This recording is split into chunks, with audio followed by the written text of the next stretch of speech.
Great. All right. Thanks a lot, Margaret. My name is Mike Fletcher. I'm the chair of the Environment Action Group at First Unitarian Congregation of Ottawa. And it's my privilege tonight to introduce tonight's talk on demystifying EVs. Before I get into introducing our host, I'd like to acknowledge that our campus is located on traditional, unceded, and unsurrendered Algonquin territory, and that the work of reconciliation is the responsibility of our congregation and all Canadians. So our talk tonight is on demystifying EVs. I have the distinct pleasure of introducing Raymond Leury. Raymond is president of the Electric Vehicle Council of Ottawa, and his concern for environmental issues convinced him to purchase an electric vehicle over 8 years ago. Getting involved in the local EV owners group led him to become president of the Electric Vehicle Council of Ottawa, EVCO. Since retirement from an EV strategy counseling career, Raymond has spent much of his time researching and advocating for EVs of all sizes, from light duty to medium duty to heavy trucks, and by times I might add, our city buses. This led to a successful campaign to get OC Transpo to transition to e-buses, and the first 4 of those buses will appear shortly. Raymond has attended Al Gore's Climate Reality Project Leadership Corps, and he holds an MBA from the University of Ottawa. So we'll have a presentation for people who come to the morning events or came to the morning events back in the past, about 40 minutes of our speaker. About 20 minutes of questions through chat, and then after 8 o'clock, we'll just open the mics to everyone and have a little bit of banter and trail off once we all feel like trailing off. So with that, thanks a lot for coming this evening, Raymond, virtually joining us, and please take it away. Great, thanks a lot, Mike.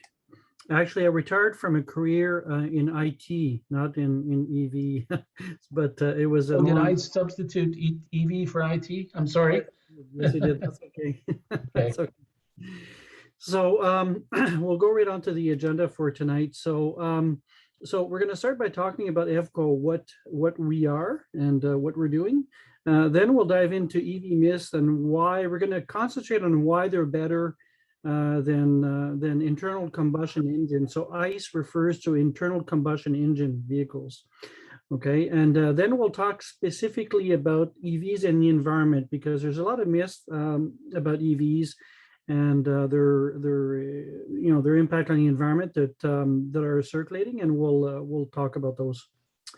Okay, so first, the Electric Vehicle Council of Ottawa has been around since 1982, so almost 40 years now.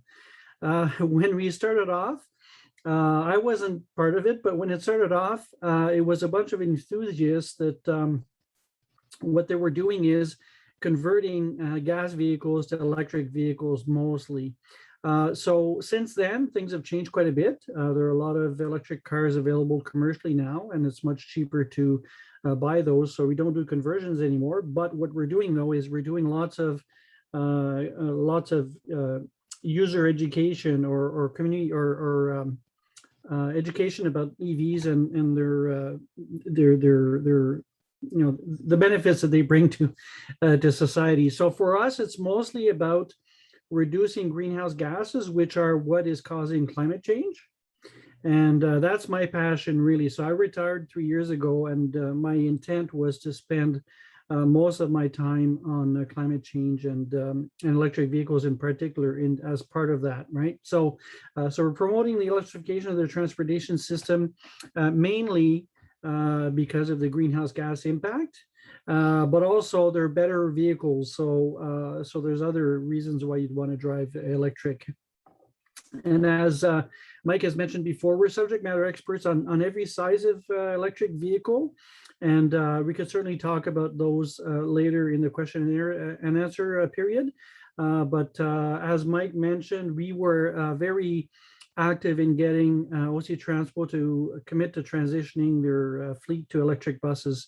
And that will make a big difference in terms of greenhouse gases, but also in terms of pollutants that cause bad health outcomes. Okay.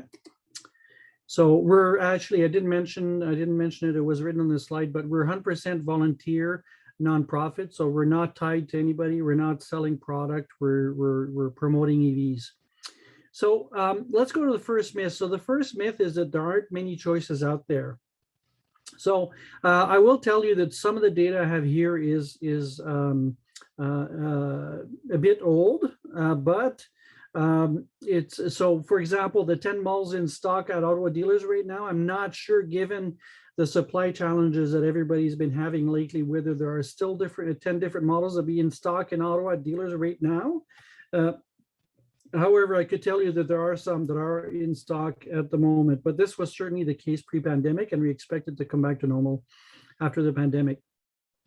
So if you go on fco.ca, our website, you'll see there's a buyer's guide there, and it gives you a list of the vehicles that are available. I've selected a few here. There's 7 here, and you see the prices. They're around $40,000. So the average price for a vehicle in Canada is about $40,000 at this point. So the vehicles aren't super cheap at this point, but they're not super expensive either.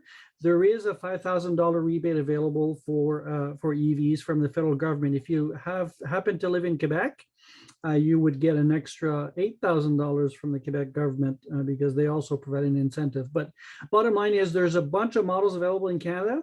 There's one category that doesn't have EVs right now, and it's minivans. So that's why I talk about the Chrysler Pacifica here. There's a plug-in version of that vehicle, and it's a very good choice if you're looking for a minivan. Okay. Pickup trucks, that's one category where we didn't have anything. Currently, there's a company called Rivian that started shipping pickup trucks, but we're expecting Ford to start shipping the Ford F-150 Lightning sometime later this year or early next year. So you're going to see pickup trucks coming from many different manufacturers over the next few years. So every segment is going to be represented as of next year. And there are more and more choices coming to market. Okay, so are EVs expensive? Well, unfortunately, a lot of people have had the perception that EVs are expensive because of the original Teslas that were quite expensive. They were about $100,000, which is unaffordable for most people. But reality is today that, as you saw on the previous page, there are some models like the Nissan Leaf that's under $40,000, and it's like I said, also there's a $5,000 federal rebate on it. And if you can't buy new, if you're looking for used, there are used options. And last time I looked, there were some under $10,000. I haven't looked recently. And as you probably know, the price of used vehicles has gone up because of the shortage of new vehicles. So we're in a bit of a strange situation at this point. But bottom line is, there are used options available out there. Okay. In terms of the total cost of ownership, depending on how much you drive, it's quite likely that your electric vehicle would be cheaper to overall than the comparable gas vehicle. If you look at the 2 Degrees Institute, I've got a link here. They do a comparison between the Kia Soul, the gas version, and the electric version, and also the e-Golf and the regular Golf from Volkswagen. And they show they use a 10-year period, which is quite long. Most people don't keep cars that long, but they only look at 15,000 kilometers a year. So if you look at my driving as an example, I drive about 30,000 kilometers a year. The average Canadian, though, it's about 15,000 kilometers a year. Bottom line is you could save a lot in fuel and a lot in maintenance costs. Okay, so if you look at the total cost of ownership, not just the upfront price, you're likely to be much more pleased by the finances surrounding EVs.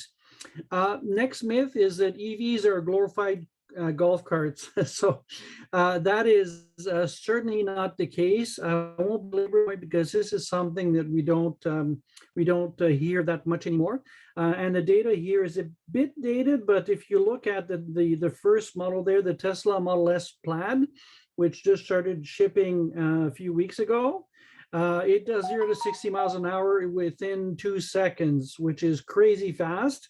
And that's faster than some cars like the Bugatti Chiron and the Bugatti Veyron, which are several $1 million vehicles, right? So EVs are not slow by any means. They get 100% torque at 0, which is why they tend to be very, very fast.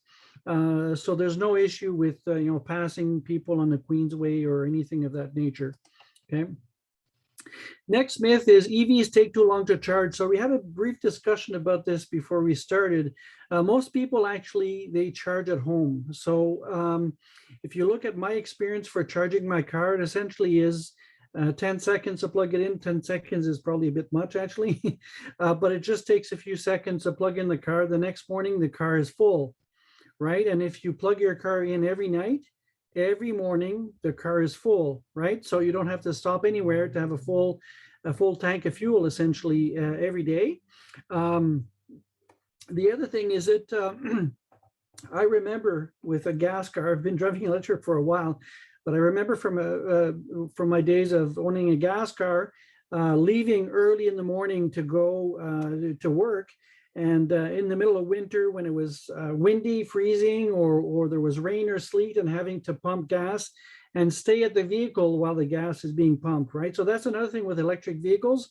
When you plug it in, even if you're doing charging on the road, you plug it in, then you go do whatever you want to do, and you come back when it's done. You don't have to wait at the vehicle while the charge is being added to your car, okay? So another myth is that EVs don't have enough range. Well, here, these are some examples of the ranges you could get. And if you look at the Chevy Bolt down to the Ioniq, the two Hyundais and the Kia, those are all reasonably priced vehicles, and they get about 400 kilometers of range, okay, which is plenty. And even if you're thinking that that's not enough, I could tell you by experience that 300 or more kilometer range is plenty for anything but the very exceptional cases of people who drive 24 hours a day or something.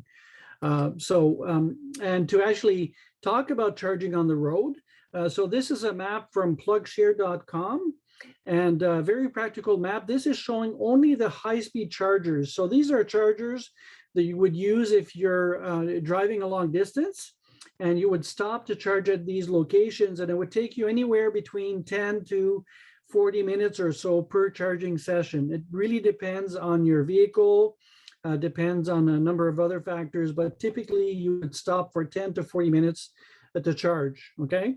And you can see that there are many, many chargers available throughout Ontario. If I was able to zoom on this, you would see even more. So it doesn't show actually everything that's there. If you zoom into the map on the website, it will show you every single fast charger that's available there, okay? And if we go to the Tesla superchargers, so Tesla has their own charging network. And we could see here that the charging network actually allows you to go right through Canada without any interruptions, no problem, okay? So there are Tesla superchargers all over the place. They're putting more in all the time. The good news on this for non-Tesla owners is that this network will be open to non-Tesla owners in the next year or two, okay? So you'll be able to, if you don't have a Tesla, you'll be able to use this network. So bottom line is, there are chargers out there. We only have about 1% or maybe a bit less of 1% of the fleet that's electric, and you already have that many chargers. They're putting more all the time. So charging on the road is really not an issue. So the next myth is that EVs don't work in the winter. We get this very often. And actually, it turns out that EVs are better than gas vehicles in the winter. One of our past presidents actually went to his, when he bought his first EV, he went to his cottage, and it was very cold, and he actually boosted two of his neighbors' gas cars because their cars wouldn't start, and but his car did start. So EVs or electric motors work at any temperature, so there's no issue. They always start. You could do things like preheat the cabin or pre-cool it in the summer.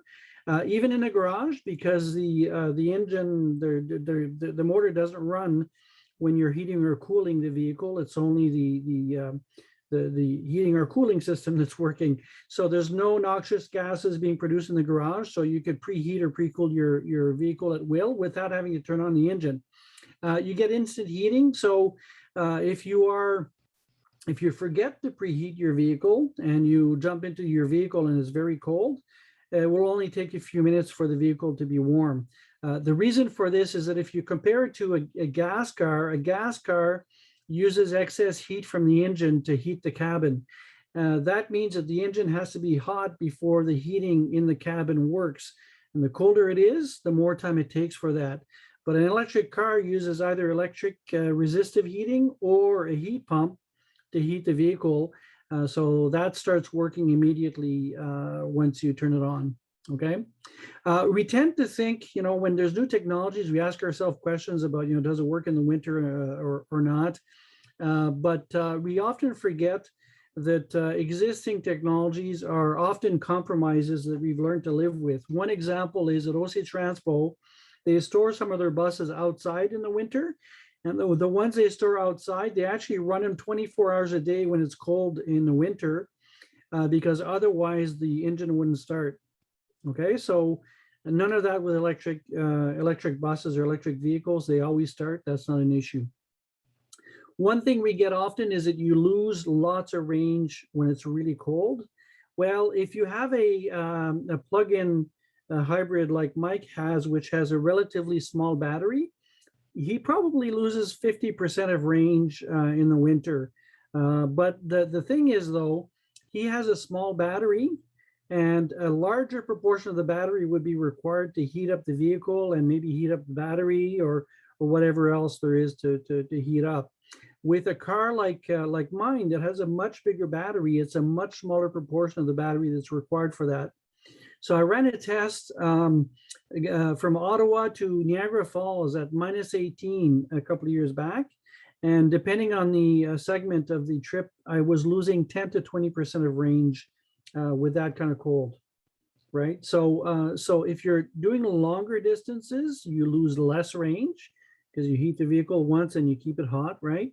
Same with the battery and all that. So you lose less range. If I was to do a 2-kilometer trip going to the corner store or something for milk or whatever, I would probably lose 50% of range for that distance that I've done. But the thing is, if you're doing longer distances, you lose a lot less range. Okay.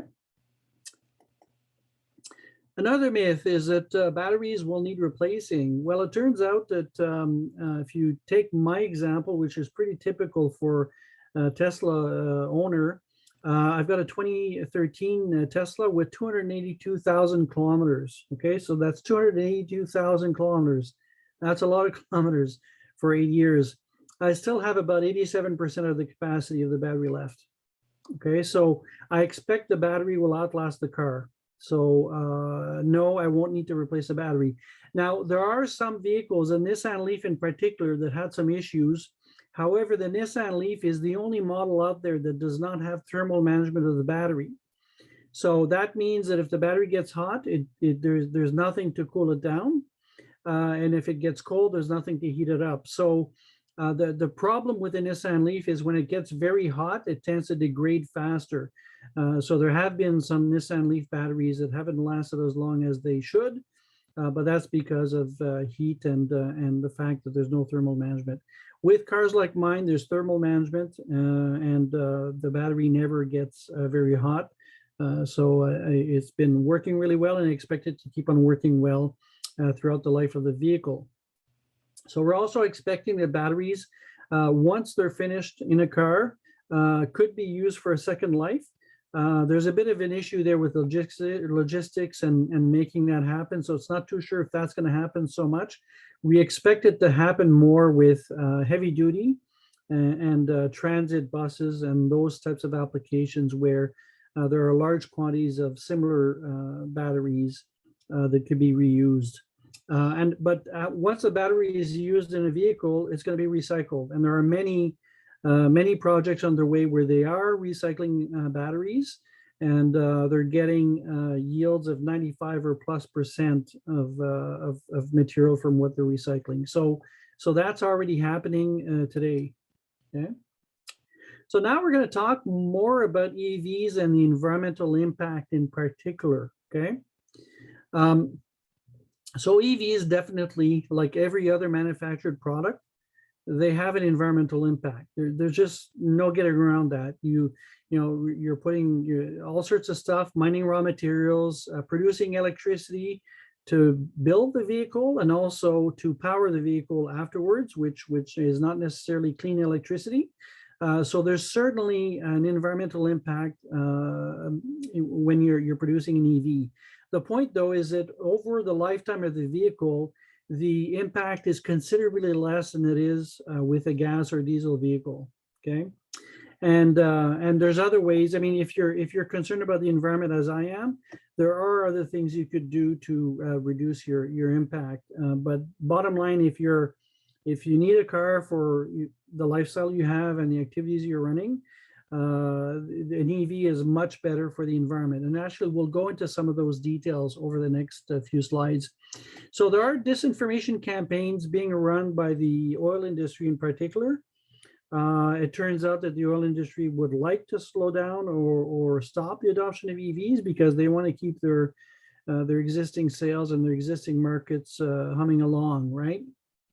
And I'll show you here an example of the disinformation campaign. I'll show you what's wrong with it. Okay, so this is Saskatchewan Proud that published this a little while ago, and this is a meme that's been going around the internet for a while. I've seen it pop up many times on my feed, so I'll explain what's wrong with this. First of all, at the top there it says that it's a lithium mine that's used for electric car batteries. Well, it turns out if you do some research on the internet, you'll see that that's a copper mine in South America, and it's not a lithium mine. Okay, so that is not a typical lithium mine at all. The bottom part here shows that it's an oil sands site in Alberta, right? That is true. It is true. However, what they don't tell you is this is what they refer to as in situ production of oil sands. And what they do is, yes, they do not disturb the surface so much, but what they do is they run pipes in the ground and they heat the rock. And they're heating the rock and actually injecting some solvents which are toxic, allows them to recover the oil in those oil sands. Okay, so this is a technique that they use when open strip mining is not feasible. Now, the other thing that I'll tell you about this is that this method of extracting oil requires a huge amount of energy, and they get the energy out of natural gas, which means that they emit large quantities of CO2 to be able to pump out the oil.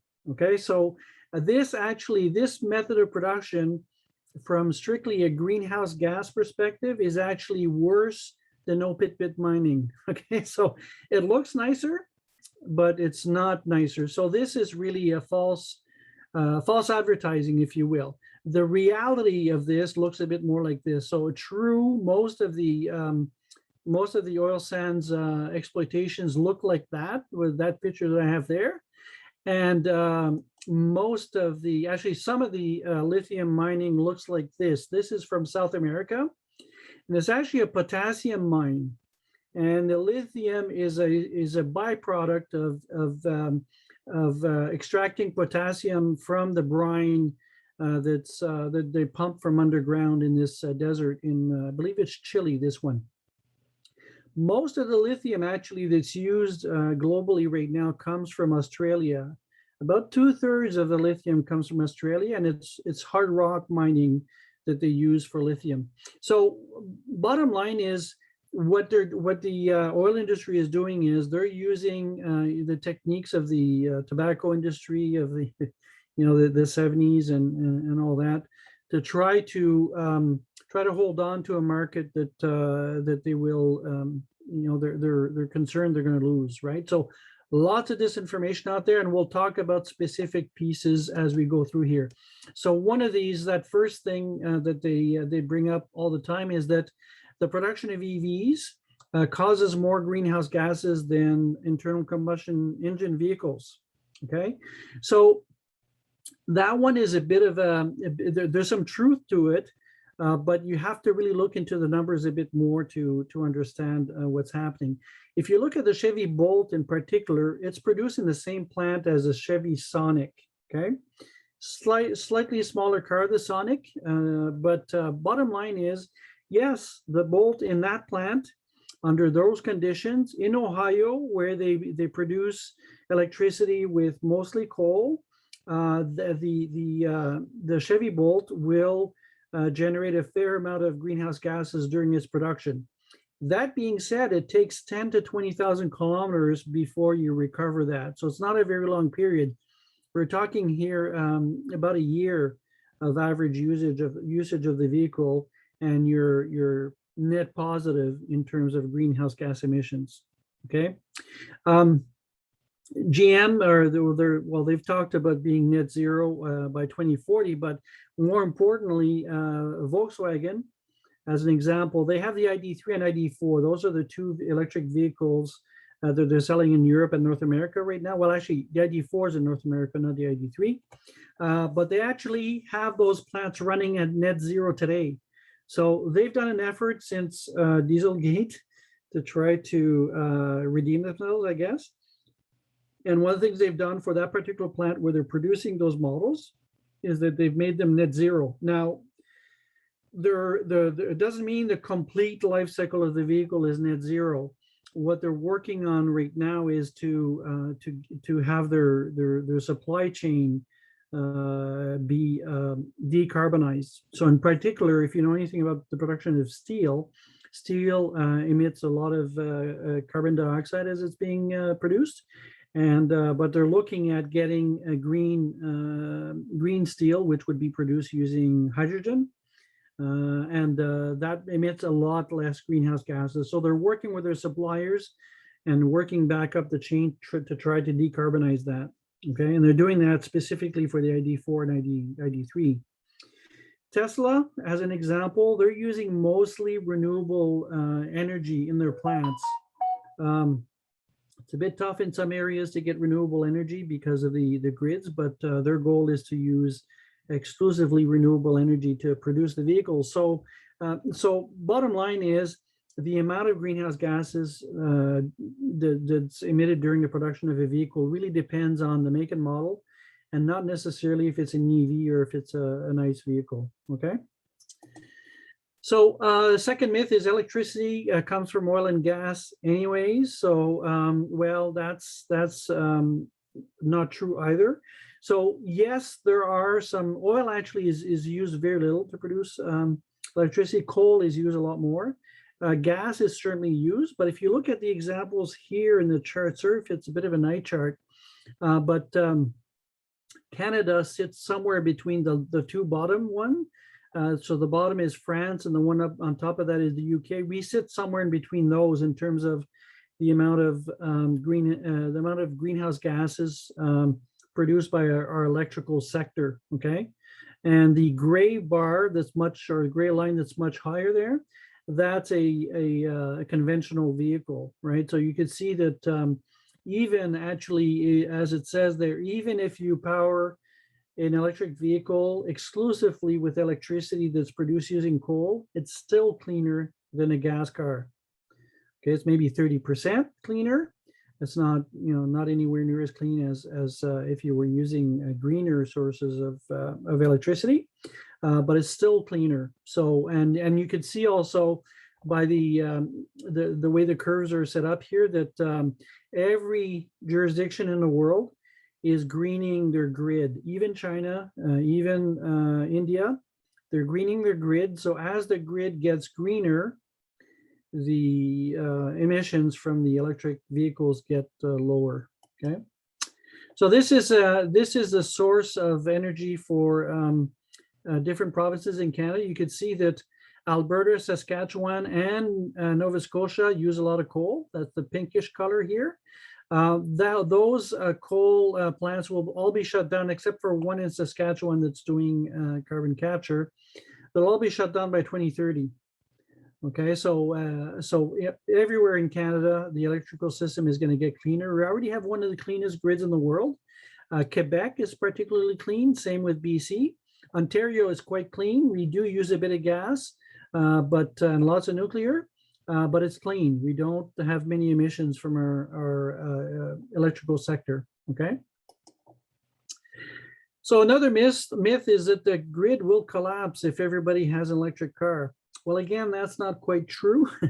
The current grid, there's been studies that have shown that in Ontario, the grid could support about 30% of the fleet being electrified before we even need to add any more capacity. This graph you see here shows a daily fluctuation in demand. Okay, and you see that at night where these lows are, there's very little demand. And actually, at this time of year during the shoulder seasons, we tend to sell at a loss or pay other jurisdictions to take our electricity because we have so much available to us.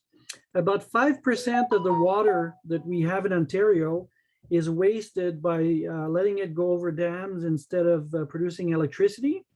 And wind energy is often curtailed. So we have excess supply at night. Mostly at night, we have excess supply. Okay, well, if we used that excess supply to charge vehicles when the demand is very low, we'd essentially get electricity that's next to free to be able to charge these vehicles. We wouldn't need any extra production to be able to do that. The existing grid would be able to meet that demand quite easily, okay? There are other things like smart charging, which refers to, and smart grids, which refer to technologies which are starting to mature right now that are used to control the demand for electricity. So the idea with smart charging and smart grids is to take the peaks that we have here and shave those so that the peaks aren't so high, because the peaks are actually the most expensive electricity we have are during the peaks. And those are usually the gas plants that are running and producing greenhouse gases. Okay, so the idea is to shave the peaks and reduce the dips here at night. So level off the demand on the grid using various technologies. So for example, if you have lots of EVs out there and you're charging your EVs all at night, well, you could use excess capacity, and also you could use some of those vehicles in a vehicle to grid scenario to shave the peaks, okay? So bottom line is the grid won't collapse, and actually the car batteries, especially once we have lots of electric vehicles, may actually allow us to help the grid stabilize, okay? So another myth is that EV charging will cause the price of electricity to increase. Well, you just saw on that last slide that there's some very low cost electricity available for charging EVs. That should bring down the average cost of electricity that we have. So it should actually, in the end, it should result in lower electricity prices, not higher electricity prices. Okay. Now, another myth that comes up quite often is this issue of cobalt mining and child labor. You've probably seen pictures of children supposedly mining cobalt, and it turns out the pictures that are circulating on the internet are actually pictures of children who are mining, but they're mining gold in other parts of Africa. Bottom line is that there's a couple of things to look at here. So first thing is that cobalt isn't used just in electric vehicle batteries. Okay, so cobalt is used in many applications. Batteries, EV batteries, represent only about 10 to 20% of the world supply. We use it for a lot of other stuff, plastics, alloys, pigments. So cobalt blue, it's cobalt, that's where it comes from. Magnets in MRI machines use cobalt. Vitamin B12 has cobalt. Jet engines and gas turbines, which by the way burn fossil fuels, they have cobalt to make the alloy stronger. They actually use cobalt to remove sulfur during their refining of petroleum products. Okay, and other batteries for laptops, cell phones, and all that use cobalt also. So it's kind of weird that all of a sudden, because EVs have cobalt in their batteries, it becomes a problem, right? So my point is, it's not just EVs that use cobalt. There are many other products. Now, that being said, if you look at what's happening, lithium-ion battery manufacturers are getting away from cobalt. Why they're getting away from cobalt? Mostly because cobalt is expensive. But if you look at my Tesla, my 2013 Tesla, it has about 45 kilograms, so about 100 pounds of cobalt. That's quite a bit. But newer models with bigger batteries have about 10% of that amount of cobalt.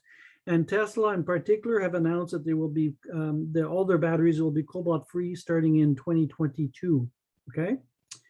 So what's driving this? Cobalt is expensive. That's really what's driving it. But if you look at the child labor issue, and like I say there, absolutely nobody wants child labor, right? That's not the issue. Child labor is a bad thing. That being said, most of the mining for cobalt, even in the Democratic Republic of Congo, is being done by very large corporations, Glencore in particular. And if you look at the Congo, where this child labor is supposed to be happening, only about 10%, so they produce about 60% of the world's supply, only about 10% is done in illegal mines where there could be child labor. So we're talking a very small percentage that would be child labor, but of course, any percentage of child labor is bad. There's no doubt about that, right? But this is not an issue that's specific to EVs by any stretch of the imagination. The other myth that comes up really often is the one about rare earths and lithium. So first of all, lithium is not a rare earth. It's actually not rare. It's relatively abundant. If you ask, you may have seen that Elon Musk from Tesla at Battery Day, if you would have been there last year, he talked about, he got a question about the supply of raw materials. And what he said was the constraint is not lithium. Funny enough, he said nickel is the thing that is the biggest constraint. So lithium is not an issue. It's not a rare earth.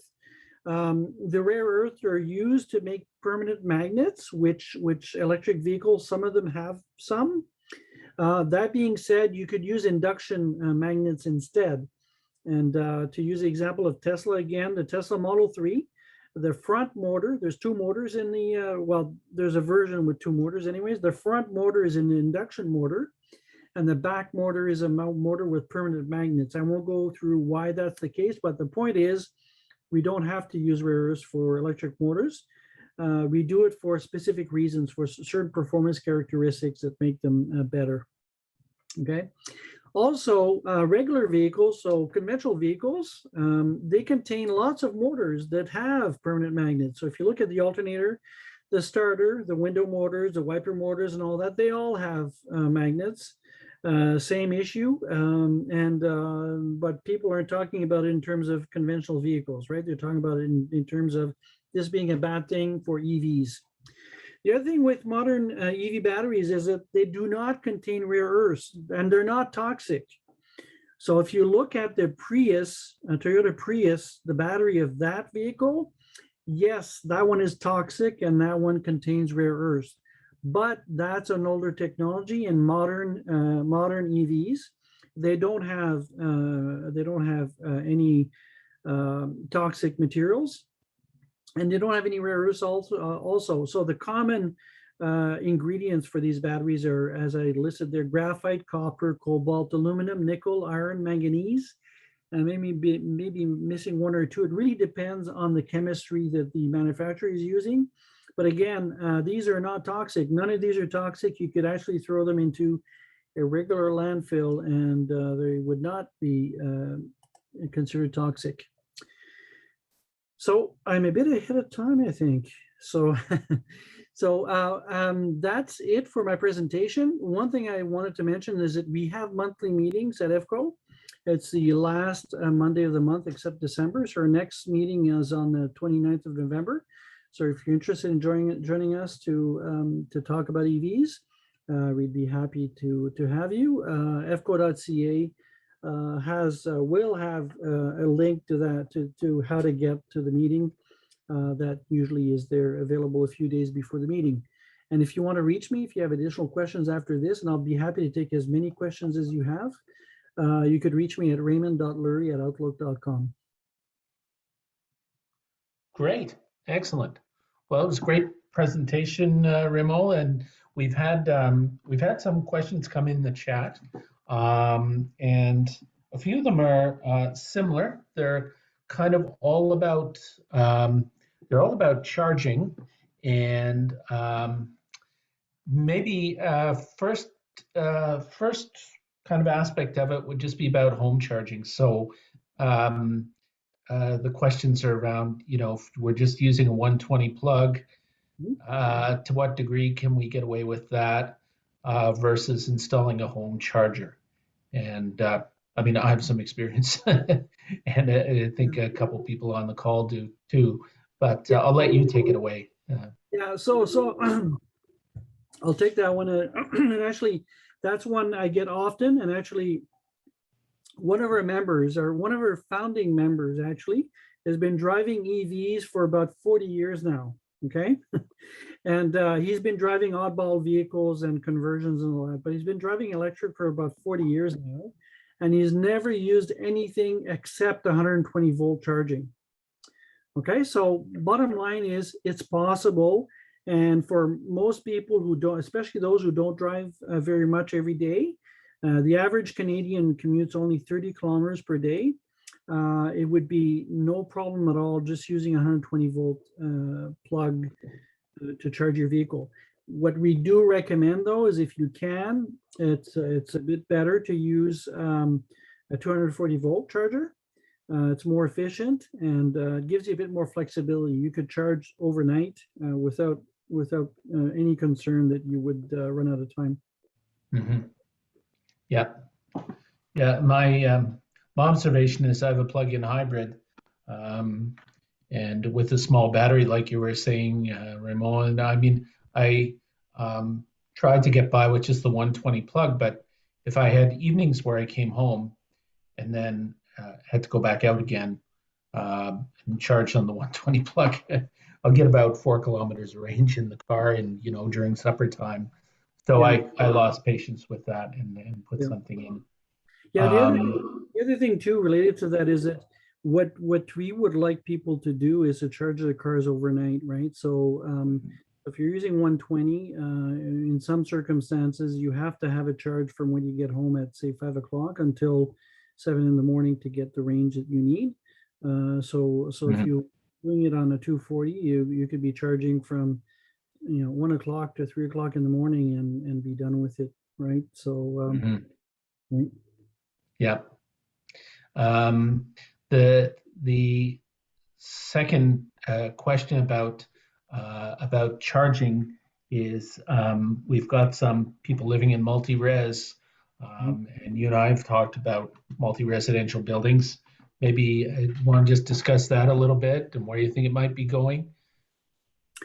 Well, so those are the multi-residential situation is one of the things we're trying to solve right now. But bottom line is, if you're a condo owner, there were changes made to the Condo Act a number of years ago that allow you to request the right charge from your condo board. Okay, so there are some avenues there to get charging deployed, but if you're in a rental, it's more difficult, right? Because you would have to get the landlord to provide some charging. So that's part of the reason why we are looking at working with the city to determine how many fast chargers we need for situations like that. Because what we anticipate is that most people will want to do fast charging instead of doing charging at home in those circumstances. But again, if you could work with your landlord, or if the condo board is amenable to putting in some charging, certainly that would be a good thing. I've worked with a number of different condo boards on trying to get that done. The reality is right now, there aren't very many EVs. However, we expect the number of EVs to explode over the next few years.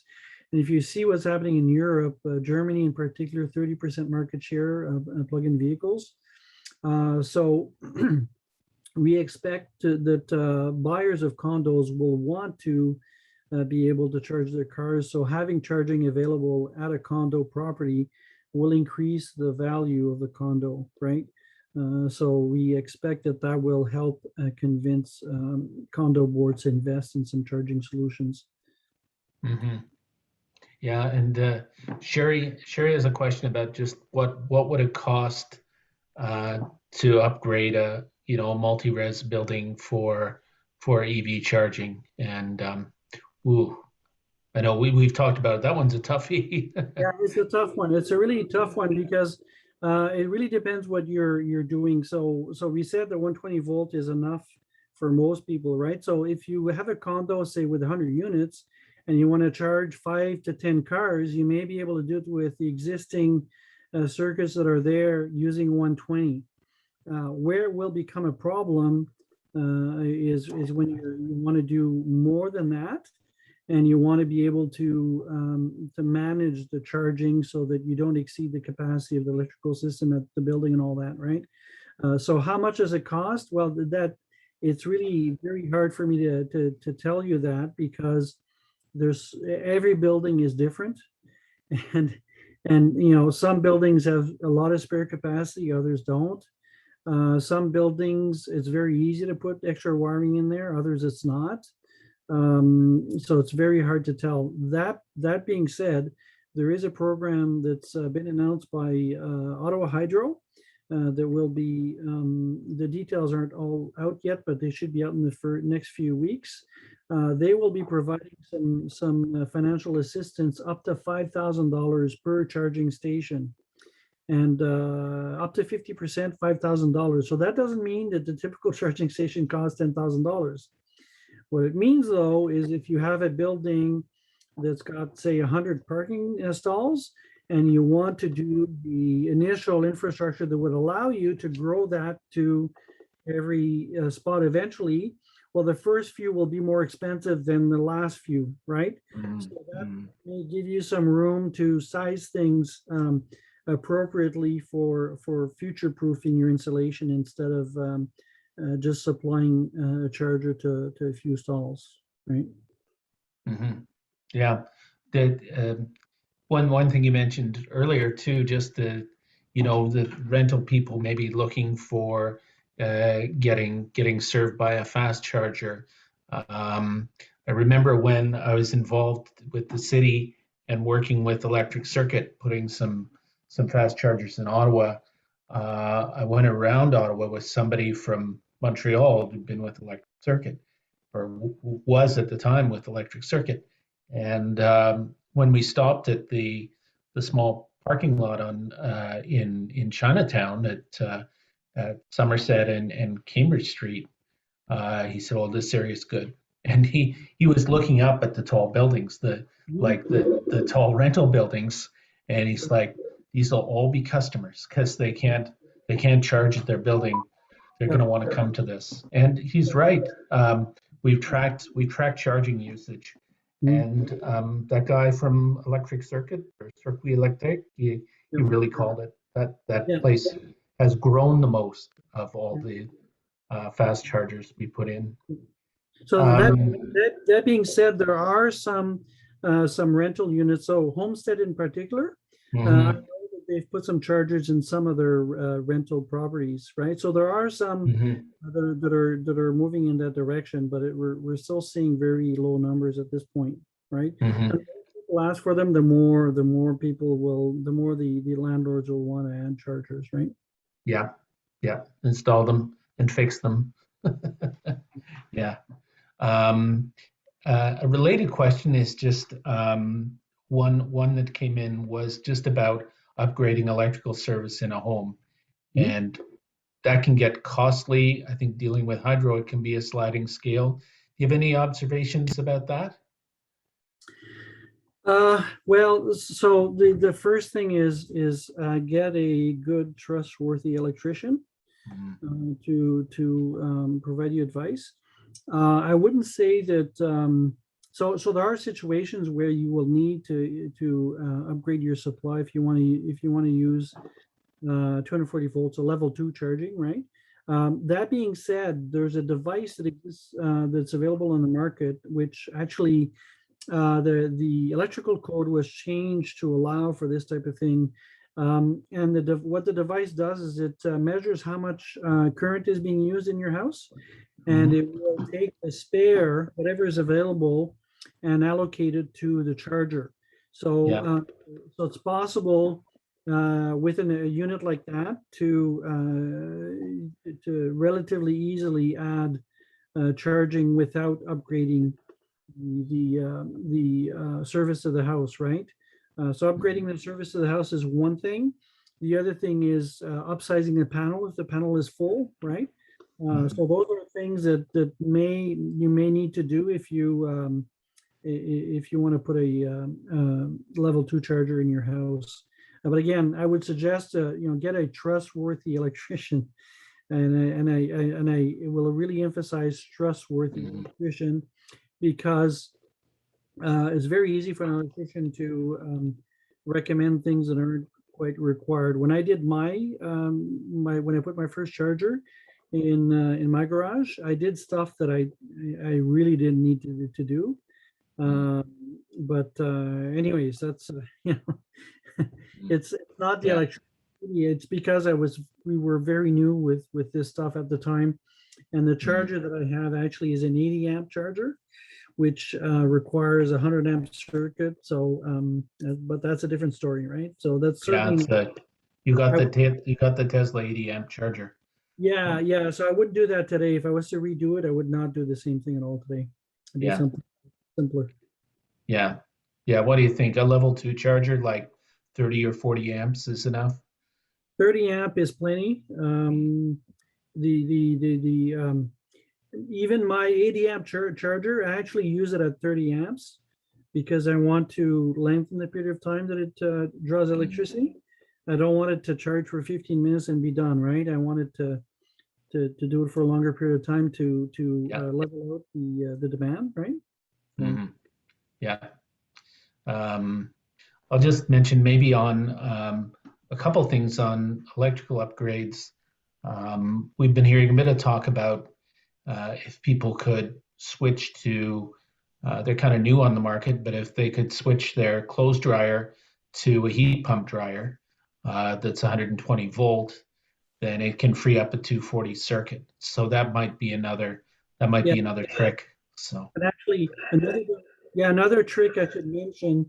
There's a device that exists that you plug into your dryer plug. You plug the dryer on one side and the charger on the other side, and it mm, will provide power to one or the other depending on what you need to do. So there are yeah. solutions like that that actually make it less expensive than upgrading the full panel. Definitely. Hmm.